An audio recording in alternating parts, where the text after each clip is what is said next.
আসসালামু আলাইকুম। সিলেট ট্যুরের সর্বশেষ পর্বে আপনাদেরকে স্বাগতম।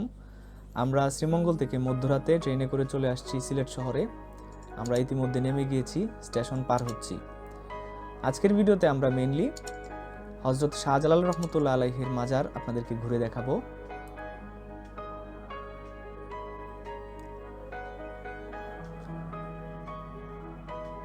সিলেট শহরে আমি প্রথমবার আসছি। ট্রেন থেকে নেমেই ভালো করে স্টেশনটা দেখছিলাম।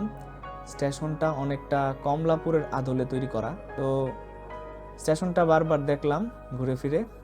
দেখার পর আমরা একটা সিএনজি নিয়ে নিলাম, একেবারে আমাদেরকে হযরত শাহজালাল রহমতুল্লাহ আলাইহির মাজারে নিয়ে যাবে।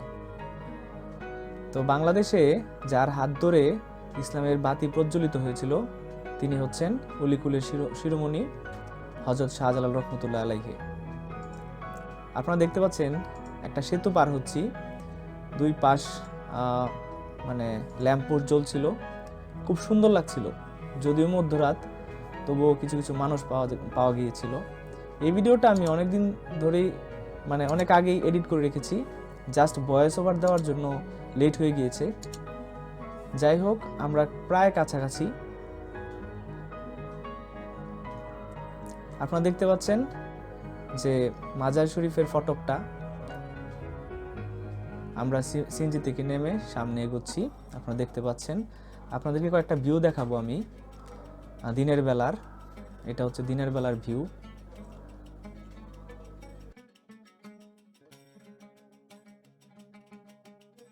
তো আমরা তিনজন মিলে ফটকের সামনে এগোচ্ছি, ভিতরে প্রবেশ করছি। প্রথমবারের মতো আল্লাহ দেখা হলো যে মাজারের প্রাঙ্গণটা। তো দেখুন, অনেক মানুষ এখানে শুয়ে আছে, রাত্রি যাপন করবে। তো দিনের বেলার কিছু ভিউ আপনারা দেখতে পাচ্ছেন। এবং আমার যেহেতু ক্যামেরা অল টাইম অন থাকে, তো আমি একটা ভিউ নেওয়ার চেষ্টা করলাম সব দিকে। এবং দিনের বেলার ভিউগুলো আপনারা এখন দেখতে পাবেন।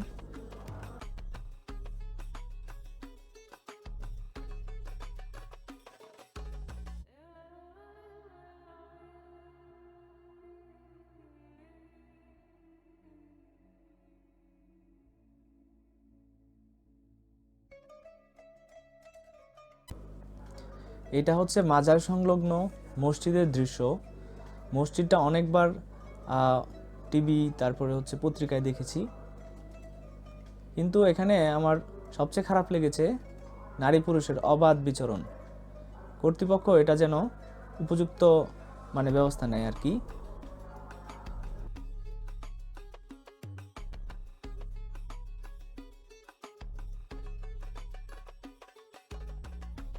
তো ছোটবেলা থেকেই শুনতাম যে এখানে অনেক অনেক কবুতর রয়েছে। শাহজালালের নাম অনুসারে জালালি কবুতর বলা হয় এগুলো। আপনারা দেখতে পাচ্ছেন, এদেরকে মানুষ শখ করে খাওয়ায়। তো আমরা ভিতরে ঢুকেই একেবারে সামনের দিকটা একটু দেখে চলে যাচ্ছি যে গজার মাছ কোথায় আছে সেটা দেখার জন্য। আপনারা দেখতে পাচ্ছেন এটা হচ্ছে গজার মাছের পুকুর।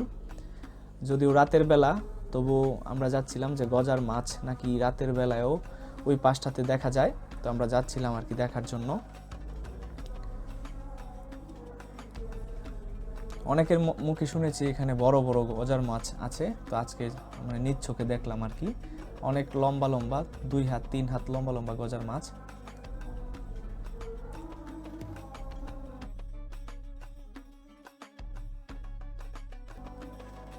আপনারা কিছু ভণ্ডামি এখন দেখতে পাচ্ছেন যে মাজার প্রাঙ্গণে উরস শরীফের নামে কিছু লোক ঢাকঢোল পিটায়, নাচানাচি করে, গানাবাদ্য করে।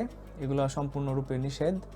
তো আমি জানি না যে কমিটি এর পদক্ষেপ নিচ্ছে না কেন। তবে আমার মনে হয় যে কমিটি বা মাজার কমিটি যারা রয়েছে তারা টাকা বা অর্থ লোভে এরকম কর্মকাণ্ড করতে তারা দিয়ে থাকে আর কি। এবং এইখানে যে দৃশ্যটা দেখতে পাচ্ছেন আপনারা, এটা নাকি একটা কূপ, যেটা নাকি জমজম কূপের সাথে সংযোগ করা।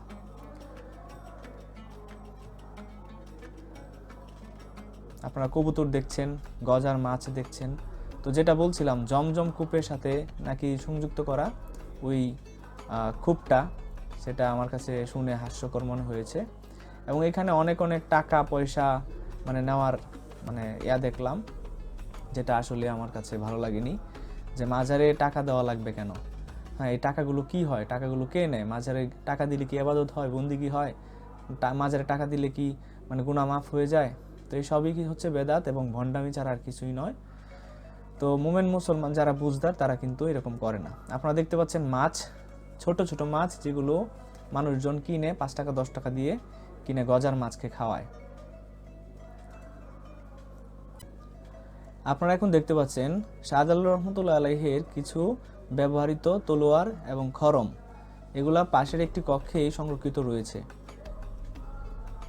এবার আপনারা দেখতে পাচ্ছেন শাহজালাল রহমতুল্লাহ আলাইহির ব্যবহৃত কিছু থালা বাসন। আমরা এবার কিছু মাজার শরীফের ড্রোন শট দেখব।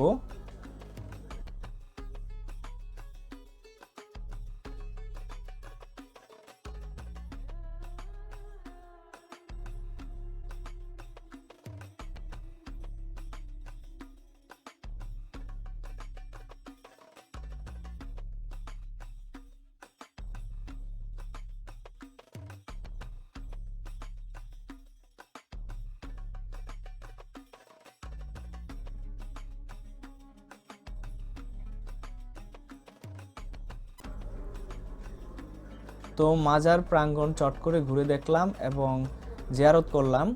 জিয়ারত শেষে আমরা 3 জন মিলে আবারও সিএনজি যুগে রওনা দিলাম কদমতলী বাস স্ট্যান্ডে। আমরা সময় ক্ষেপণ না করে বাড়ির দিকে রওনা দিব।